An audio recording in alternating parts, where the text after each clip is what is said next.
Welcome everybody, good morning to our distribution panel at the New York Lounge at 2014 Sundance Festival. It's going to be a great treat for you guys today because we have an incredible group of panelists who work in all facets of the distribution industry. So you're going to get a lot of different and interesting perspectives on different ways that films can be distributed and are distributed by these people on the panel. I'd like to introduce the panelists first, and then I'm going to ask them all to explain a little bit about themselves and their companies, and then we'll get into some distribution issues. If I get to my immediate right is Mike Jackman, who is the co-chair of the New York Production Alliance, as well as the EVP of post-production at FilmNation Entertainment. Next to him is Joe Amodei, who is the president of Virgil Films. Next to him, Brian Parsons. Brian oversees content partnerships for Tugg. Next is Emily Best, who is the founder and CEO of Seed and Spark. Then Jason Ward, who is the founder, president of Candy Factory Productions. And finally, Andrew Murr of SnagFilms. Good morning, welcome everybody. If you wouldn't mind, all of you just go down the line and talk about yourselves and your company and who you are. I'm Andrew Murr, and I head up acquisitions at SnagFilms. This is going on my 7th year at this company, and we're sort of at the forefront of digital streaming. So we're a free streaming platform for all kinds of content. We started out as all documentary and then moved into fiction films, and this year we'll be really having a stronger focus on short form content. Hi, I'm Jason Ward. I'm with Candy Factory Productions. Our motto is rethinking distribution. The concept is that we find films that really kickstart conversations and then carry them through social media campaigns that really activate audiences for our filmmakers. Hi, so Seed and Spark is the first hybrid crowdfunding and distribution platform for independent film. So you can fund, follow, watch, and share movies all on the same platform. And the reason we think this is a good idea is because there's no time when filmmakers are more motivated to go out and find their audiences as during the funding and production phase. But then what happens to that giant pool of audiences that's actively said, I want to fund films? So we thought, what if we gave them a platform where as soon as they funded a film, we could say, here's a whole bunch of independent films you might not know about you could watch right now. Our big, hairy, audacious goal is to participate in the rise of the creative middle class. So we require that our filmmakers charge for their content and that audiences start to make conscientious choices about consuming content where the creators are getting paid. I'm Brian, I'm with Tugg. We're a web platform for filmmakers and for audiences. We, crowdsource theatrical screenings as well as community screenings, as direct-to-fan engagements where, if you have this community support, then you have the screening there. We take care of all of the operations so that filmmakers, so that studios can really handle the fun stuff, which is, promoting their film, talking about their film, and engaging with communities. Hi, I'm Joe Amodei from Virgil Films, and we are the best way to describe us is a traditional film distribution company, indie film distribution company based in New York City. We've been in business for about 10 years. About 10 years ago, we came to this festival during our very first year in business, and we're very fortunate to walk away with the ancillary rights to a film called Super Size Me. We didn't get it because they loved us or thought we were good looking or anything like that. Basically, no one wanted to touch it because of fear of the big M. And I took it hoping that McDonald's would sue because I'd make USA Today. So, but we are a traditional distribution company that specializes in not in documentaries, but also full-fledged DVD, all digital. We like to take a film and put it up in as many places as possible to view so that the filmmaker, more importantly, the filmmaker can receive and earn the revenue that they deserve to make on the film. And if I could put a film on a bagel, I would do it. So any place that you can possibly show a film, we just started doing some business with Tugg because it's another way of getting films seen. And even though we are traditional, most of our time is spent exploring, looking for new ways of distributing films, and that's kind of what we do. I'm Mike Jackman. I'm the co-chair of the New York Production Alliance, which has helped to put together the lounge here. We're an organization of organizations. We are about creating and promoting film, media, and entertainment jobs in New York City and New York State.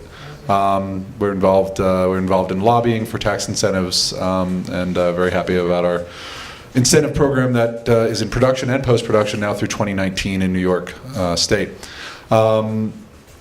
I'm also the Executive Vice President of Post-Production for FilmNation Entertainment. FilmNation is a production development company found and an international sales company.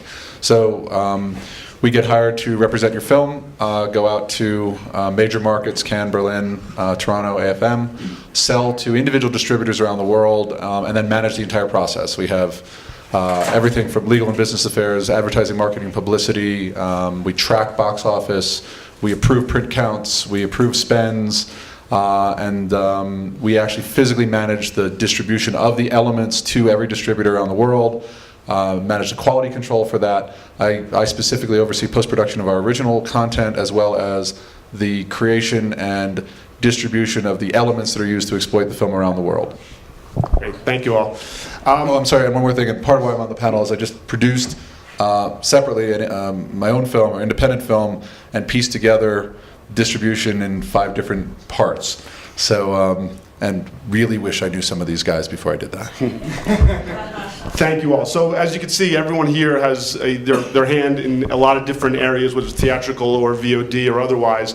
And you know, about 3 years ago, I guess, the trend started where they would call day and date releasing, where you would release a film theatrically and on VOD at the same time. That trend has continued to the point where there's now something called Ultra VOD, which is releasing your film on VOD before theatrical. So I'd love you guys to talk about that, whether you think that trend is going to continue and how that's going to continue and how that all those worlds are going to keep colliding.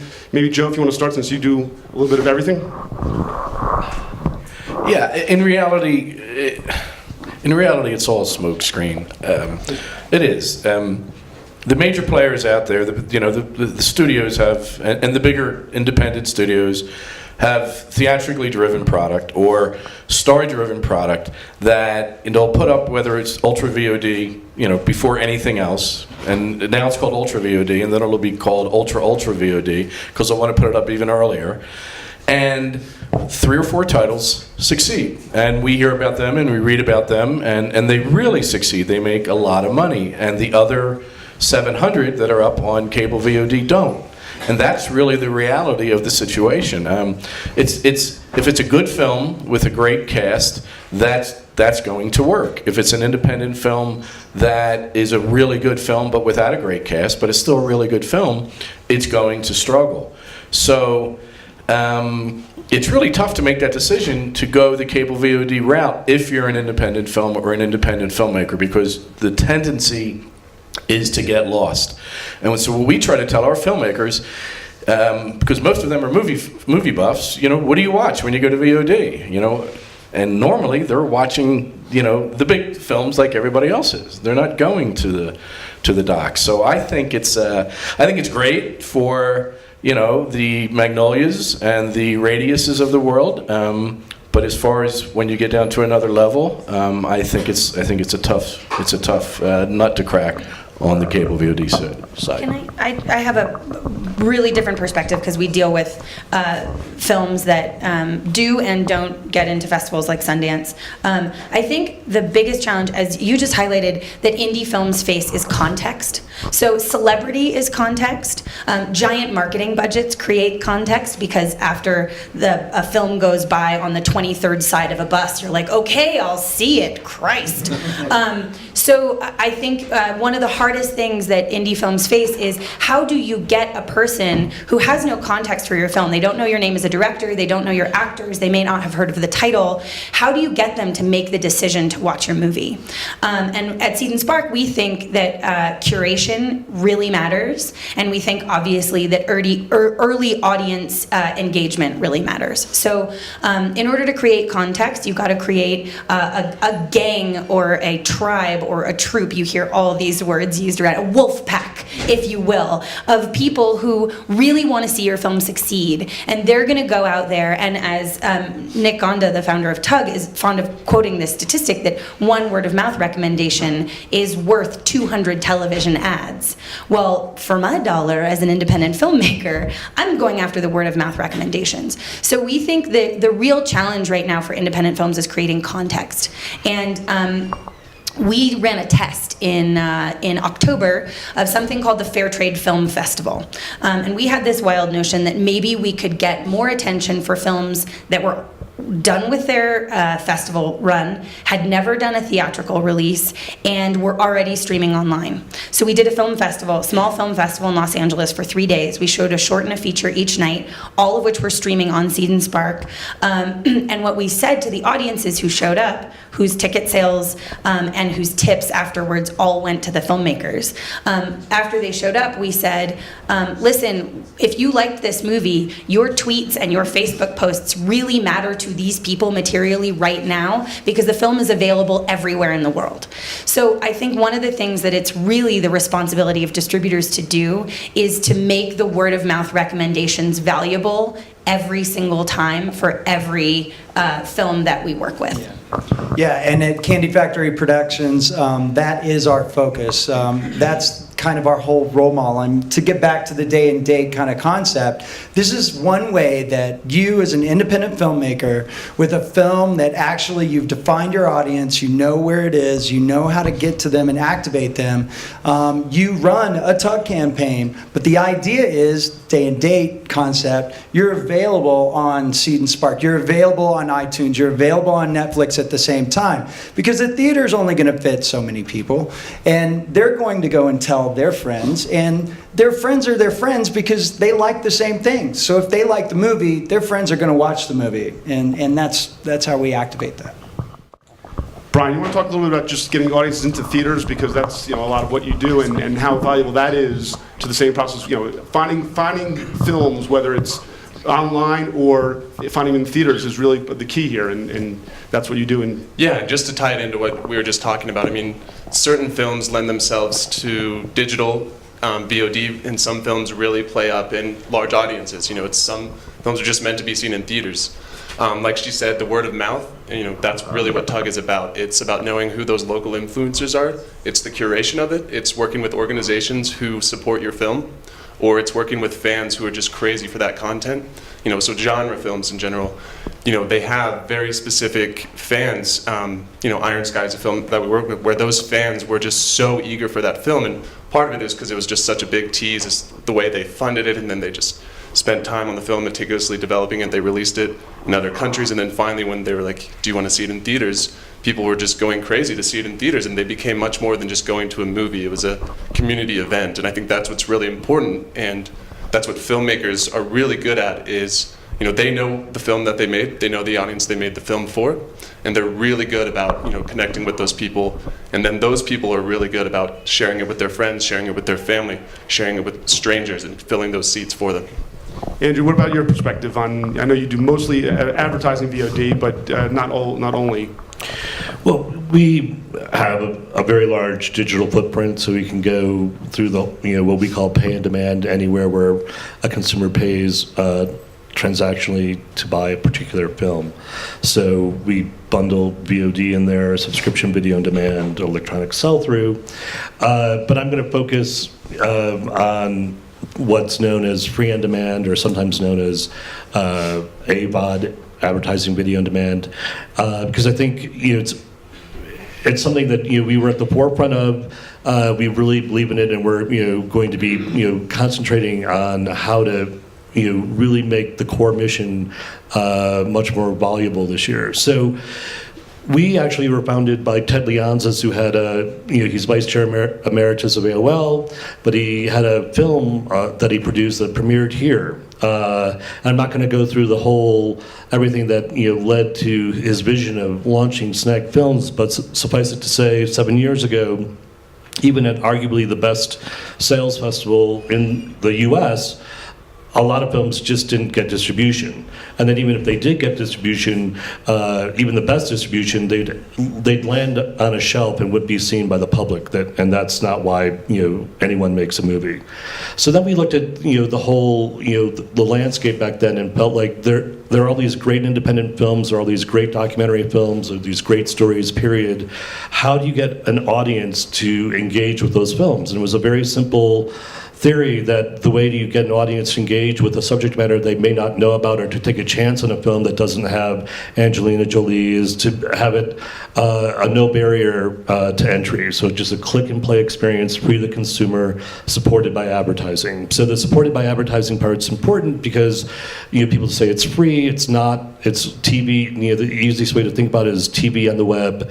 TV's existed as a great model for decades.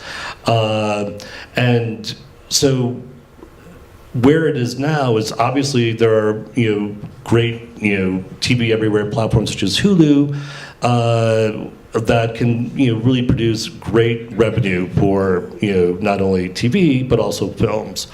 But then there's SnagFilms, where we're dedicated to independent films and documentaries and trying to build that audience. And I have to admit, I've been doing this for 9 years, starting at AOL, and all these things that everyone's saying about trying to build the context, the community, curation, they all they all come to play. But when you're so it's all those things come into play in a streaming platform. And we try to do that, with every day by, not only calendar events, but contextual events. We also own and operate IndieWire, looking at things that they're covering, and try to bring that into a place where when someone comes to SnagFilms, they're going to see something that they're going to like or not not be familiar with, and then take a deeper dive into the broader catalog that we're showing them. It's funny, it's for me, you're always looking for a hook. And what you guys are doing you're just creating a super hook. So when you've got an independent film that doesn't have the traditional hooks, the marketing campaign or the actor behind it, until not that long ago, you just had to kind of run around and find your friends, at a party and tell them, come see my movie, and tell your friends, or even email, which is okay, and better than that, but still not like what has developed now into a real sophisticated way of using social media to actually make that hook, or really build a hook from just the quality of the film or the genre of the film, but in a very non-traditional sense. And it's like it really changes what you can do with independent film, because a lot of times these things, great movies, disappear. But now they have a chance at a life because you're really mining it for that something special that people can hook into, and then having the opportunity to put it out there. Yeah, and just a quick hint for filmmakers out there: you should be thinking about that hook in pre-production, going Script into writing. production, While you're writing the writing. script. Yes, we're wanting to say the same Yes. thing. Yeah, really, really think about that. It's really important, because even if you shift later, at least you have a direction and you know where you're going, and it helps us out so much. And you just have to, it has to be done very smart. So many filmmakers will throw film up on a platform to be streamed or something like that, or do tons of social media while they're in production, or right when they're finished production, and it's a waste. I mean, because there's nowhere to go view the film. The filmmaker, makes a movie for a whole lot of reasons, but at the end of the day, they don't make their movies for free. They've borrowed, they have to pay back investors, and if they don't, or if their film's a financial failure, it's going to be that much harder to raise money for their second film. So they need to have some kind of income coming in. So all of the things that we're talking about, all of the social media needs to be done in a very constructive way that leads towards one date, and that is the first date that the film can begin to receive revenue, whether it be on iTunes or Netflix, or if it goes to cable VOD route. But all of the social media, and whenever you begin it needs to be strategically planned to hit the consumer when that film is available, and not before. Would you entertain me a long form analogy for one moment? Is that okay with you guys? Just stick with me here. It's not going to be perfect because this is on the fly right now. In order to create sort of a distributed, industrialized middle class in the United States, I know, just stick with me for a second. We had to figure out how to distribute food all over the place really quickly. And so we created this really industrialized food system and transport system and all that stuff. And it was great. We built this middle class, and then they started to get fat. And we were like, shoot, something is going wrong. Speaking of the big M, I'm gonna get sued now. What happened? Well, it turns out in the really big industrialization of the food chain, there wasn't that much food left in our food, right? And now all of a sudden, we've seen, how many of you remember the days before Whole Foods? 3? Seriously? There's 3 of you that remember? Okay, good. I was like, I'm sorry, but you're not all 19. In the days before Whole Foods, you had to go so far out of your way to find locally made specialty content.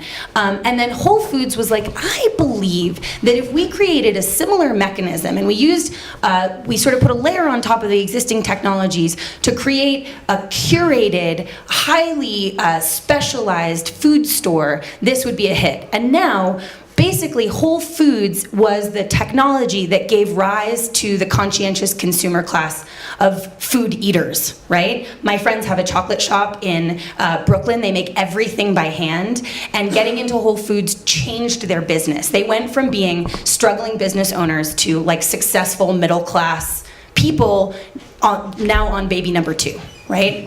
I believe that the new technologies in film are creating this similar boutique sort of ability to get to that very specialized, sometimes local, niche content in a new way. And I think what the Whole Foods thing proves, and I believe this about content, is that people will go out of their way to get to a store where all the really delicious specialty stuff is. And so Seed and Spark is one of those technologies. Tugg absolutely is in a different way, and we're going to talk later about how we can work together more.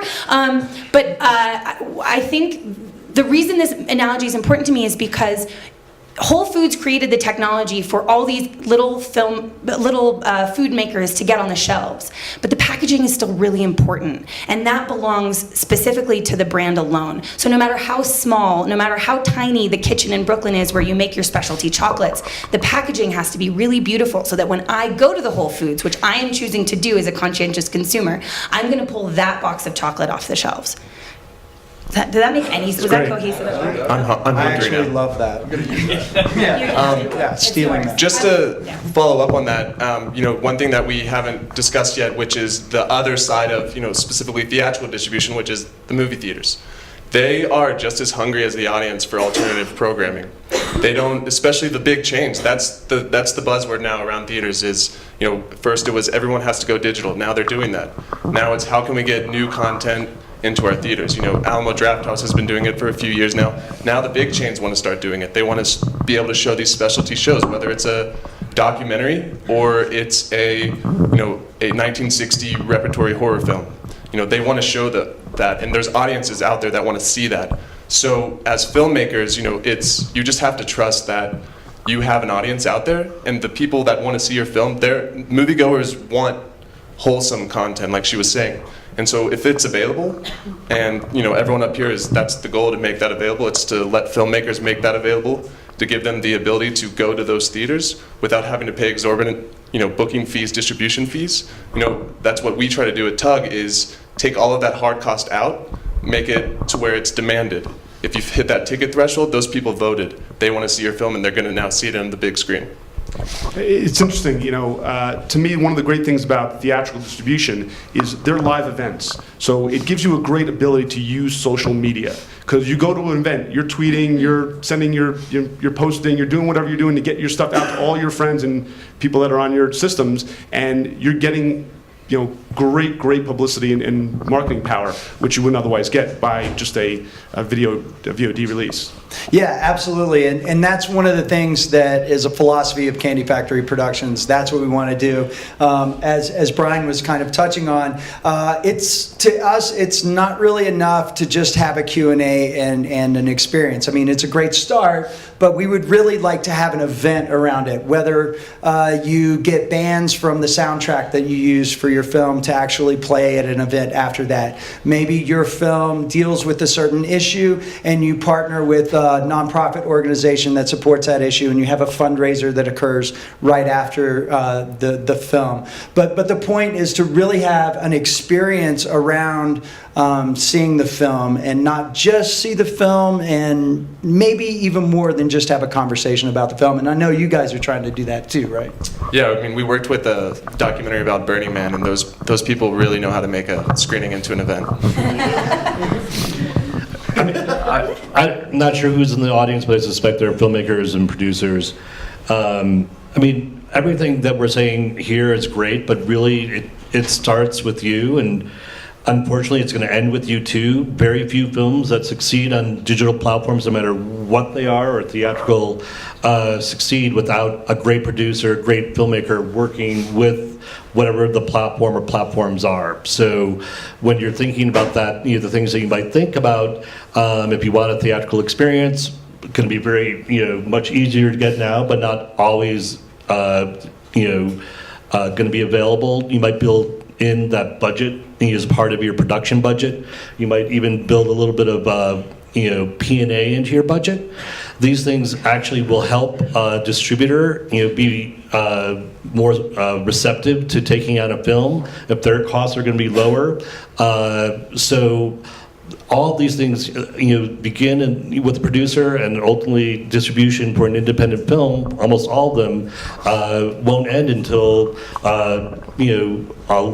maybe a year or years after the life of the film is into the market. Yeah, I was just going to say, one of the great new technologies in this space is, of course, crowdfunding, because crowdfunding is the first thing that movie producers have ever had where they can make money marketing.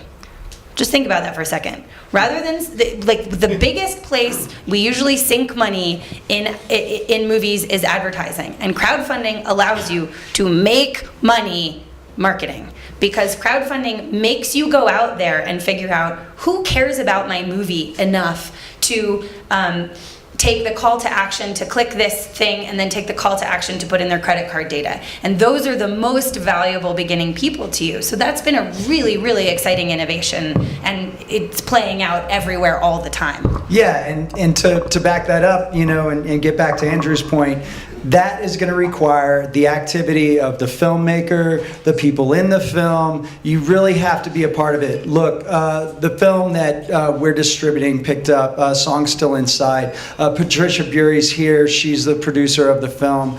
One of the reasons that we were excited to work on her movie is because she's committed to helping us through the social media, being in the events. Look, we want to make it easy for people. We're going to create the marketing rollout plan, but we need the filmmakers to still be active participants in that plan. Actually, just have a question. There's lots of films. I'm hearing, how many thousands of films get submitted to Sundance, or somebody said like 20,000 or something. 14,000 films. Everyone, the festivals are selective. Everyone has to be selective. I know you guys have to be selective as well. So I'm curious, forgive me for asking a question about the moderator, but that process of selecting the films, we know the traditional one, you're seeing lots of movies, etc., but it seems like there are probably maybe differences in the kind of films that you guys can latch on to and find something in to distribute in the method that you're doing than, say, a traditional studio might. And I'm just sort of curious about that, both selfishly and for the group here. We look for, it's really a two-sided question. There's films that we distribute that we've taken on 100% to make money. Films that of certain genres, whether it be horror or thriller or action, that you just know that you're going to be able to get it placed you know how many DVDs you're going to be able to sell. Might not be a film that, you know, is something of your own personal taste, but you know it's going to work, because at the end of the day, it's all about, you know, you're running a business as well. Same thing with the filmmakers. It's a business. That's why they call it the film business. But anyway, there's the other side. And the other side for us is the docs that we release, and we've been very successful with some of the big ones like Restrepo, and I mentioned Super Size Me, a film called Bridegroom we just released. And these are docs that come our way and strike some kind of a chord, and we put our faith and all of our expertise in social media, working with the filmmaker to get the word out on these films, because we believe they carry some kind of a message that might make people think. Might not make people change their mind on the subject matter, and that's okay. But we just want them to think about what this subject matter is. And the subject matters will range from everything from the war in Afghanistan and Iraq, the soldiers coming home, which is a kind of a pet project of ours. We've done close to a dozen films about our returning veterans. Fighting cancer, gay marriage. It doesn't matter. It's you know, sometimes these films just come across your desk and you watch them, and you want to try to get people involved. It doesn't always work, and sometimes the best efforts, you know, produce a loss, but at least you've tried. And in working with the digital platforms, and in working with certain retailers out there that still carry DVD, it's getting smaller and smaller, but you can make it happen on certain films. But it does require a lot of work, and it does require a lot of work from the filmmaker, because it's your baby, not ours.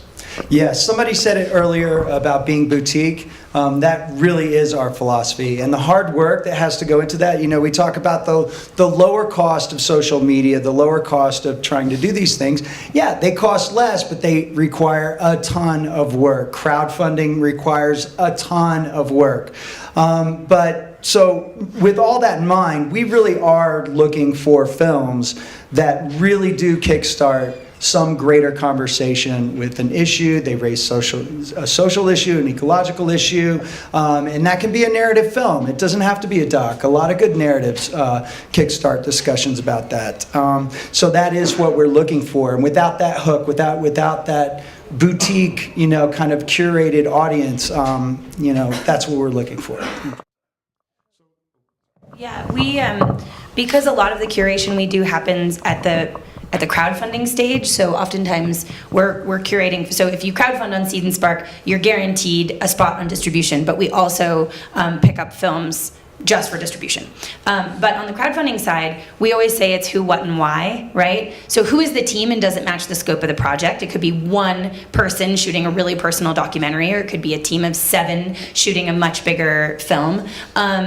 What is simply like, can I explain to you what this thing is, and does the video help the audience understand what it is? And the why is absolutely the most important. Do I have a passionate story about why I'm doing this such that anyone should want to get involved with me? And that is genre agnostic, and that's content agnostic. If you have a really compelling story about why you're doing this that really matters to you, it's going to speak to other people. And that really helps you answer the question of, where is my audience and how do I reach them? What inspires them? And the best innovations that we're seeing in this, in ways of audience reaching, they're not coming from the distributors, they're coming from the filmmakers. With all due respect, gentlemen, seriously. But really, the best stuff that we've seen, I mean, if you don't know the story of Dear White People, go out and educate yourself about what Justin Simien did from the very beginning, starting a Twitter account in the voice of his female main character to test concepts for the script. And he wrote a script based on how people reacted to his main character's fake persona on Twitter. And that built an enormous following that he was able to leverage into a crowdfunding campaign that I think he wanted to raise $25,000 for a concept trailer. I think he raised, he wanted to raise, he made an amazing, he used his tax return to make an amazing concept trailer, but needed to raise money to make a teaser that he could really go out and pitch big investors with. And he wanted to raise, I think, $25,000. I think they raised 40. And then he's gone on to be the buzz of the festival. Why? Because there's 6,000 people who really care about this movie before it hit Sundance, before it was accepted to Sundance. And that's really an important lesson.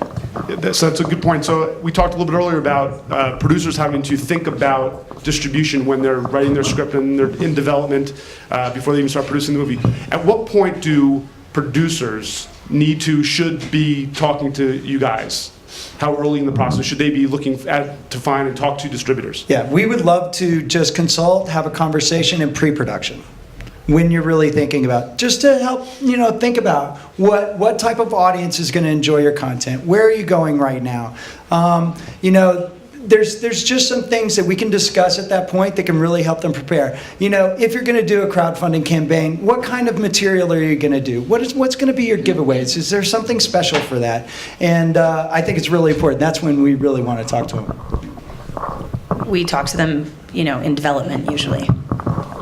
I'll be the anti up here. I don't want to talk to you while you're making your movie. I want you to make your movie without anything else going into your mind. Make your movie without preconceived notions on how you're going. I want to change a line because I might be able to market it this way. I want to change the scene because that's not, that gets into the filmmaking process. I want to see your movie when it's done, and then I want to start talking to you about how to market it. You're already going to have ideas, but for us, we want to see them when they're done. It really depends. Obviously, for Tugg, we want to be able to inform filmmakers, the best uses of how to use our platform, while they're in pre-production. But at the same time, sometimes it makes more sense for them to just hunker down and focus on their film. And it's also what they're looking for. If they're looking to get a distribution deal and kind of walk away and go work on their next film, then we're going to want to talk to the distributor. If they're looking to really nurture the film themselves and hold the reins the entire time, and maybe that means that they're looking for a digital distributor, and then they're going to run with their own theatrical 30-city tour, 15-city tour. That's awesome, and we love that. And if that's the case, we want to talk to you early on, and we want to work with you on developing organizational support, identifying who your audience is, and who within that audience is going to be your champion. They're the ones that are going to be setting these screenings, hosting these screenings, and it's identifying what your goal is, and then it's making sure that you're able to place your goal wherever you're going, whether it's distribution, self-distribution, or digital. And at FilmNation, as a traditional international sales agent, it can totally vary. We can have conversations very early on. I mean, a lot of independent films may not have that market internationally, but there's genre-driven. Sometimes a cast member can make a difference between whether there's any viability internationally or not. Sometimes, and there's really no intuitive way to understand that. You can, other than a superstar, you can think this actor's great, everyone knows him, and he's got no value internationally. And you can have somebody that you think is, an okay actor, and for some reason he's huge in France. I mean, you just don't know. And so those are early conversations as you're thinking about casting. There's some content that just isn't going to play. I produced a film, getting really nice response, and we've got our iTunes and our Netflix and our Hulu, and we're going out through Sundance Artist Services, and it's great, and I work for an international sales company, and we can't distribute my movie. There isn't a place for it. It just doesn't. It's very sweet, very small, very domestic, and there isn't that play. But we'll look at any point in the process, as well as obviously we have people here at Sundance looking at finished films. That also might make sense, to pick up or to become a sales agent for. So it's across the board for us. I originally came from development, and I was fortunate to work with a wonderful producer named Alexis Alexanian. And when we used to have meetings in development, she would sit down with the producer or filmmaker, and the first question always is, "What is your dream?"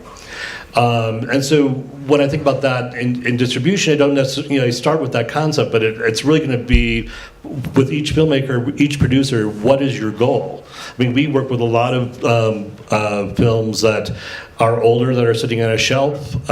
Maybe they just want to, be available to the public so they can point people to get their films. We work with a lot of exclusive content where you can only find certain independent films on our platform. And I always, I truly want to understand what the filmmaker and the producer's goal is, and then I can, sort of guide them, where free streaming fits. I mean, people think it's the window that's usually after, all pay-on-demand transactional platforms, and traditionally that's true, but we're seeing a trend right now where even from some of the biggest media companies are coming to us with great films, but maybe a little bit more niche, and they want us to have an exclusive window, maybe for a week, 2 weeks, a month. So we're experimenting with that just to have a live stream of that where you can have a lot of social interaction with that streaming. We have tools that help that. So again, it's really, I mean, one thing about New York is an incredible place to be an independent filmmaker and distributor. As Steven said, we're very collaborative. It's an amazing place. We're all here. We're very easy to talk to. And it's, just getting knowledgeable about the players, how it works, and it's easy to do. The comment was, that when distributors kind of get involved with the process, don't sell it short. Any moment we can really help market the film in a unique way and actually help you sell out your film festivals. I mean, that's a great point too. I really would love to talk to filmmakers before you do your film festival run, especially if you have one of those movies, right? You don't have the stars, you may have an issue that you want to talk about, we're interested in the film, you haven't started your film festival run, and we have a panel about film festivals Tuesday at 3, so I don't want to step on that too much. You guys should come back for Tuesday at 3. But the idea is there are other ways to use film festivals to actually build an audience for your film and start that networking out. And you're right.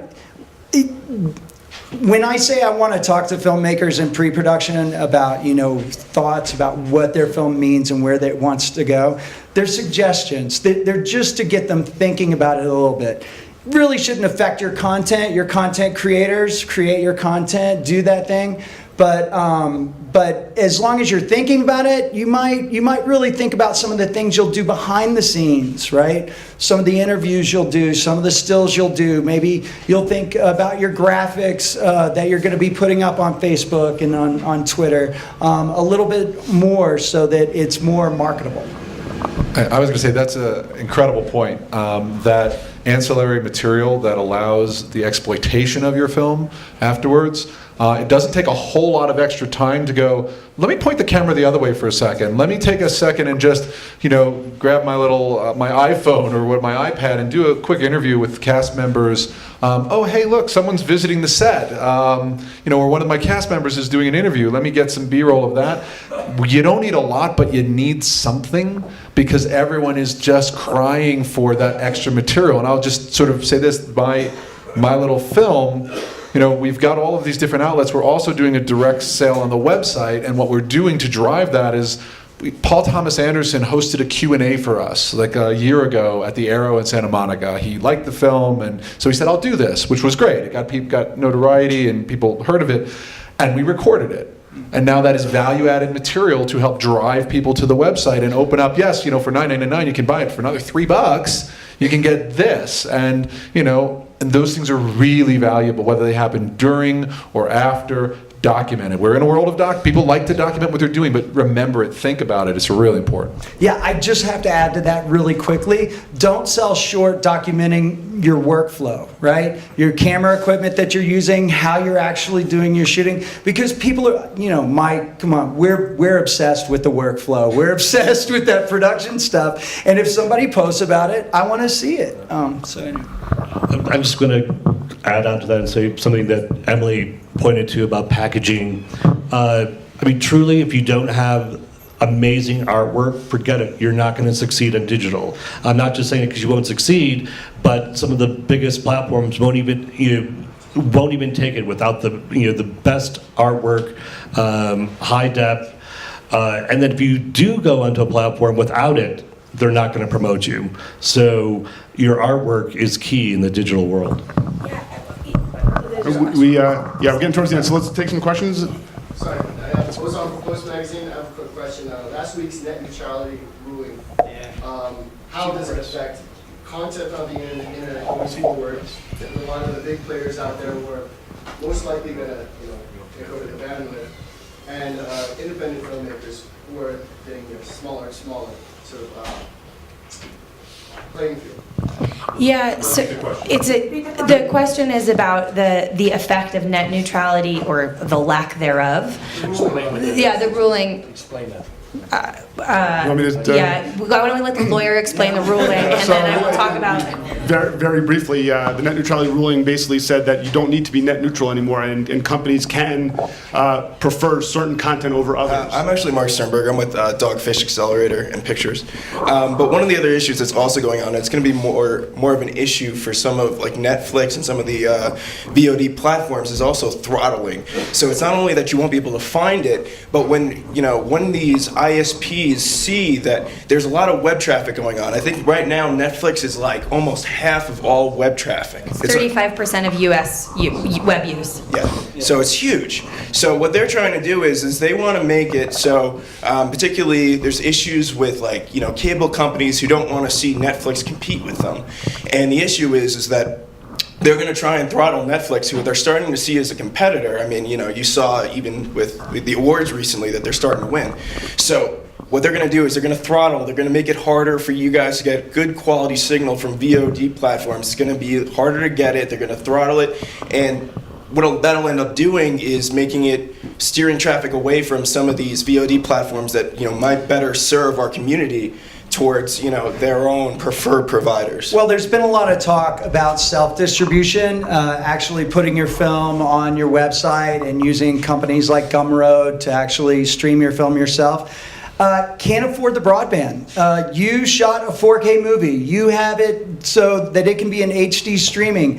It's never going to stream HD in that type of market. Yeah, I think so. I maybe have an unreasonable, because I have a tech company and I spend an unreasonable amount of time around really smart people who believe they have the answers to the world, and that sort of, it gives you sort of an unfair sense of what might be possible. I think there are enough really incredibly smart innovators out there who, like, this is a sort of a strange example, but like Dwala was like, hey, regular banking systems, actually we don't need all these fees in a world where we have this super interconnectivity. I have to believe that we're going to find ways around this quickly, because you cannot stifle the power of the end user's desire to find stuff. And as long as people still want 35% of 100% of Americans wanting to spend 35% of their time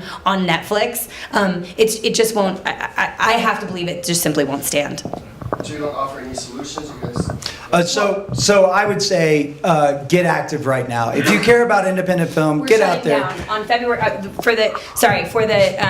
we're joining everybody on, I think it's February 15th, might be 13th. There's a whole lot of people on the internet taking a stand against this ruling, and certainly Seed and Spark and Bright Ideas will be participating in that. So activism. Yeah, that's exactly what I was going to say. Yeah. We probably have time for one or two more questions about this. You want to find a filmmaker to help you make a documentary? Yes. Okay. There are so many rad communities where this is available, and there is no shortage of filmmakers looking for great subject matter. If you are online, on Twitter, for example, there you can get through. I mean, I would actually honestly start with the really rabid screenwriting community online, and you can find them at certain hashtags. There's also everywhere in every city meetups of filmmakers where you can find that community. And on Seed and Spark, we connect people all the time. So you're welcome to reach out to us and tell us a little bit more about what you're doing, and we'll put you in touch with some of our filmmakers. Any other questions? Right here. Yeah, so this is a distribution panel, and as an indie filmmaker with no stars, and knowing that theatrical is mostly a lost leader, except maybe in Tugg's case. Really, DVD's dying, so there's not likely to be much money if any deals there. Really, VOD is really where it's at in terms of actually a revenue model. So is it right that I just want to say, so it's iTunes, it's Netflix, it's cable VOD, which sounds like if you don't have stars, probably not going to be a chance. Is it that grim, or is there something I'm missing? No, there's I guess the question is, VHX, oh, there's a whole lot of places. There's a million places to see movies online. No, that's not my question. My question is revenue.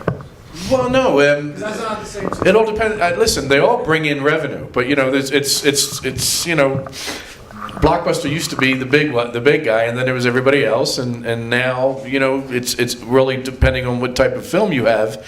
It's Netflix, it's iTunes, it's Amazon, it's Google, YouTube, it's Cinema Now, it's Vudu, it's your own site, it's the other sites that people have been talking about, and I think what we're saying is the best way to make that revenue is to get your film seen across as many platforms as you can, but the only way to do that is to apply the needed social media and do everything you need to do before that film becomes available.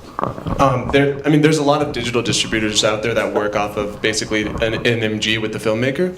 That being said, theatrical can lend itself to that. We have a lot of films that come to us. They say, we really want to just do 10 markets, 15 markets. By doing 10, 15 markets, by utilizing their audience, or just using their cast and crew, they're able to secure those digital deals where they see the real money come in, because there are things such as premium VOD. There's that in theaters now tag that you can get simply by holding 10 cast and crew screenings across the U.S. 10, oh, sorry. Is it 15 now? We were notified by Comcast and the Man last week that the parameters are now those 15 cities and $1 million box office. But also, I would say It's harder and harder. there are some, like there's deals. There's certain deals within deals where you find someone who helps broker your deals with your Netflix, et cetera, where there's thresholds that are lower. You know, there's Netflix deals where they pay a certain amount, but if the box office is over a certain amount, it's not even huge depending upon the deals you make. That guarantee goes up. Yeah, but please keep in mind, it's two completely different businesses. It's not the same business. It's cable VOD, and then it's all your digital platforms. And cable VOD is here, and then Netflix and iTunes and everybody else where you can actually make some money is here. But where you can actually make some money is more important than you just gave that, I think. So I think one of the challenges right now is you could be on a lot of different platforms and still not make money depending on what deals you do. And I think I actually feel a little bit guilty sitting on a distribution panel. One, because I'm really new to the business. These guys have combined more experience than I have years alive. Number one. But number two is that, no, you have more combined. Sensitive crowd. I think we really have to change the way that we think about film distribution, like radically, okay? It is not about getting into Sundance and hoping that you get picked up and getting out there. That is winning the lottery. That is the statistical near equivalent of winning the lottery. So let's just put that in a different category along with, VOD. If you want to make money on your films, you have to have a direct connection with your audience from the very first time you think about making a film throughout your entire career. And you should be more like a rock star than a filmmaker. They should know, as a producer, as a screenwriter, as a director, who you are and what your optic is on the world, because that's what they're following. So honestly, none of us can do anything magical unless you really have, and I'm talking about it for your bottom line, right? Like whether Netflix makes money, like they're printing it, well, and then spending it all on licensing content, but Netflix will make money, they'll take care of themselves, but filmmakers have to be responsible for their own bottom line, and the only way to do it is by coming to the table with your own engaged audience and and then you get to pick. You could walk to the table with a huge engaged audience with Sony Picture Classics and say, look, I got 10,000 followers who are ready to buy this thing tomorrow. I want you to give me a better deal on these terms. You come to the table with audience, you get to choose, and you get to keep your money. so I just think it's a different way of thinking And about I it. mean, I think that is a great point, and the corollary sort of business part of that that you have to keep in mind is control your rights. Know what the rights are. Know what you can carve out. Know what you can own. Don't give it all away. 'Cause first of all, those give it all away days, mostly are over, as you said. That's to win the lottery.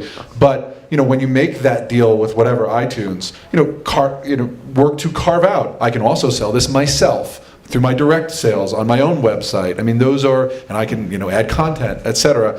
Those little bits of rights help you leverage all the other stuff that's going on, and then make some additional funding, and maybe you got a better deal. Maybe on your own website, you're making 90% of it instead of 75% of it, or other numbers. Yeah, and really understand a little bit about the marketplace before you start making your movie.